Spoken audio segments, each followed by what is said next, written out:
If you've been constipated for more than a few days, toxins are building up in your colon right now. And here's what most people don't realize. That backup isn't just uncomfortable. It's putting pressure on your pelvic floor. It can lead to hemorrhoids, and in some cases, it can cause serious complications. But here's the thing nobody talks about. Treating constipation the wrong way can actually make it worse. Stay with me, because what I'm about to show you could change everything. Look, if you're dealing with constipation, you already know how miserable it is. The discomfort, the bloating, that feeling like you're never quite empty.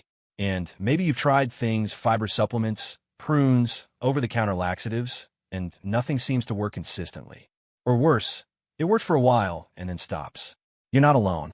Nearly 16% of adults deal with chronic constipation, and that number goes up significantly after age 60. But here's where it gets interesting. As we get older, several things change. Our digestive system naturally slows down. Medications we take for other conditions, blood pressure pills, pain relievers, and antacids, these can all contribute to constipation. And that matters because constipation isn't just about discomfort. Left unchecked, it can affect your energy, your appetite, even your mood. It can keep you from doing the things you love, playing with grandchildren, traveling, staying active. Now, I want to be clear before we go any further. This is educational information. If you're on medications or have specific health conditions, always talk to your doctor before making changes. Some of what I'll discuss might interact with your medications, and your doctor needs to know.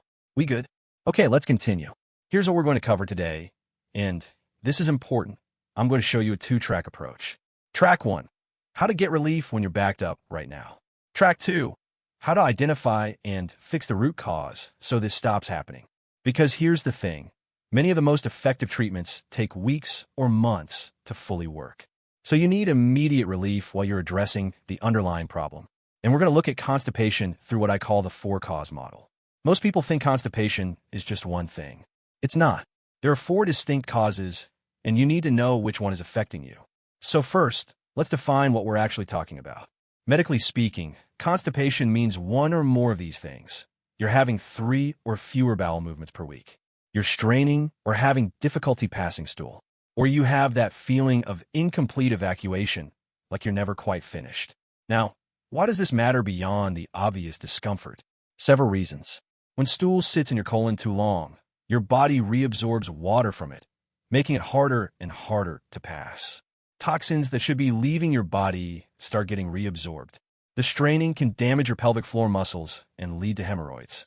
And there's the psychological component, the constant discomfort, the worry, the embarrassment. This affects quality of life in ways people don't often talk about. Let me ask you something. Have you been dealing with constipation for more than a month? Just comment yes below if you have. I read every comment, and I want to understand what you're experiencing. All right, let's start with track 1, getting things moving now. When you're backed up, you need relief. Here's what actually works, based on clinical evidence. First, magnesium, specifically magnesium citrate or magnesium oxide. These forms pull water into your intestines, which softens stool and stimulates bowel movements. Start with 200 to 400 milligrams at bedtime. If that doesn't work within 24 hours, you can gradually increase the dose. The beauty of magnesium is that it's gentle, and it's also good for other things: muscle function, sleep, blood pressure. Just don't overdo it, or you'll get diarrhea, and that's your signal to back off. Second option, high-dose vitamin C. Now pay attention to this next part. In doses above what your body can absorb, usually around 2,000 to 5,000 milligrams, vitamin C acts as an osmotic laxative, just like magnesium. You titrate up until you get a bowel movement. The advantage? You're also supporting immune function. The downside? Some people get stomach upset at these doses. Third, senna. This is an herbal stimulant laxative. Typical dose is 15 to 30 milligrams once or twice daily. Now, here's what you need to know about senna and other stimulant laxatives. There's been concern about long-term use causing dependency. The current research suggests that occasional use is safe, but if you're using it every day for months, talk to your doctor. Remember our 2-track approach? Senna is for track 1, immediate relief. While that's working, you're going to address the root cause with track 2. 2 more quick mentions. Aloe vera, 500 to 2,000 milligrams daily. And MiroLX, which is polyethylene glycol, an osmotic laxative that's generally well tolerated. These are additional tools in the toolbox. All right, now we get into the real work. Track 2, This is where it gets interesting, because understanding which of these four causes is driving your constipation changes everything about how you treat it. Cause number one, insufficiency. That means you're not getting enough of what your digestive system needs to function properly. Three things fall into this category. First, water.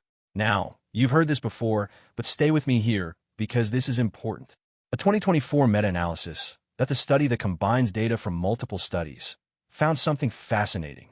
Regular water improved constipation symptoms by about 32%. But mineral water, 15 to 30 ounces daily, improves symptoms by 46%. And here's the thing nobody talks about. If you increase fiber without increasing water, you can actually make constipation worse. The fiber absorbs whatever water is there, becomes like cement, and you're more backed up than before. Now, everything I just explained about water and what I'm about to tell you about fiber, there's one factor that changes all of it. And this is what most people, and honestly, many doctors completely miss. If you have a second, because I'm about to describe, adding more fiber and water can actually make you feel worse. More bloated, more uncomfortable, and you'll think nothing works.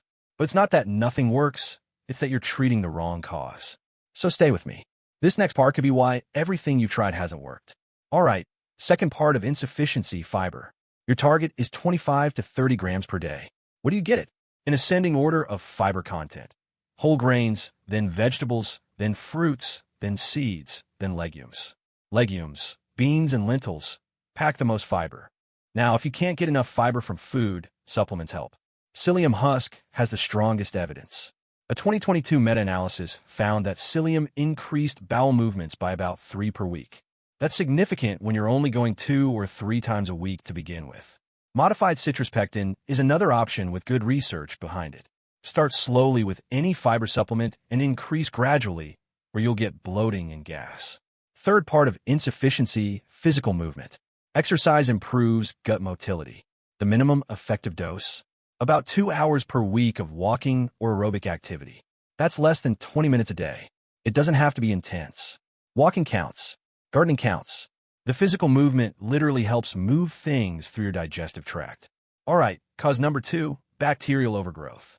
This is when you have too much bacteria, or the wrong balance of bacteria, in your small intestine or colon. Here are the clues this might be your issue.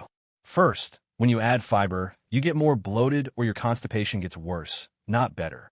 Second, you have bloating and constipation together. The bloating happens because bacteria are fermenting the food in your gut, producing gas. Let me ask you, do you get bloated when you eat high-fiber foods? Comment bloated if that's you. This is really helpful information. So if bacterial overgrowth is your issue, what do? First, approach a low FODMAP diet. FODMAP stands for fermentable oligosaccharides, disaccharides, monosaccharides, and polyols. That's a mouthful, I know. Basically, these are types of carbohydrates that feed bacteria. When you reduce them, you reduce bacterial fermentation. Less gas, less bloating, and often less constipation. Second, probiotics. Look for blends with lactobacillus and bifidobacterium strains. Saccharomyces boulardii is helpful. Some people do better with soil-based probiotics. Here's the key. Give them time. It can take 2 to 3 months to see the full effect. Other options for bacterial overgrowth. Herbal antimicrobials like oregano oil, berberine, or peppermint. Research shows these can be as effective as the prescription antibiotic rifaximin. MSM, that's methylsulfonylmethane, a sulfur compound, gradually increased to about 30 grams per day over 2 months. Some people find this really helpful. An elemental diet, that's a short reset where you're consuming only predigested nutrients for 1 to 4 days or partial meal replacement. And in stubborn cases, a prokinetic medication like prucalopride, which requires a prescription. Cause number 3, structural issues. These are anatomical or mechanical problems with your digestive tract itself. What falls into this category? A tortuous or redundant colon. That means extra loops or length that's slow transit time. Scar tissue from previous surgeries or inflammation. And pelvic floor dyssynergia. That's when the muscles that should relax to let you have a bowel movement actually tighten up instead. Solutions for structural issues include abdominal self-massage. You massage your colon in a clockwise direction, following the path of your large intestine. Meta-analyses support this. It genuinely helps. Manual therapy for scar tissue release. There are specialized therapists trained in this. and biofeedback therapy, where you retrain your pelvic floor muscles to coordinate properly. How do you know if pelvic floor dysfunction might be your issue? Common indicators: constipation that started or got worse after pregnancy and childbirth, difficulty relaxing enough to pass stool, even when you feel the urge, or that persistent feeling of incomplete evacuation. Now, before I let you go, there's one more cause we need to talk about. And honestly, this might be the most important part, because for a significant number of people, especially those who've tried everything and nothing has worked, this fourth cause is the missing piece. Cause number 4, gut-brain dysfunction. Your gut and your brain are in constant communication through what's called the gut-brain axis. And here's what research shows.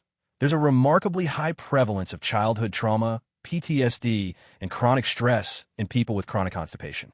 This isn't all in your head. This is real. Stress and trauma affect the nervous system that controls your gut. Your digestive tract has its own nervous system. It's called the enteric nervous system, and it's directly influenced by your emotional state. When you're in a chronic stress state, your body prioritizes survival functions. Digestion slows down. Gut motility decreases. This is basic physiology. So what helps? Time and nature.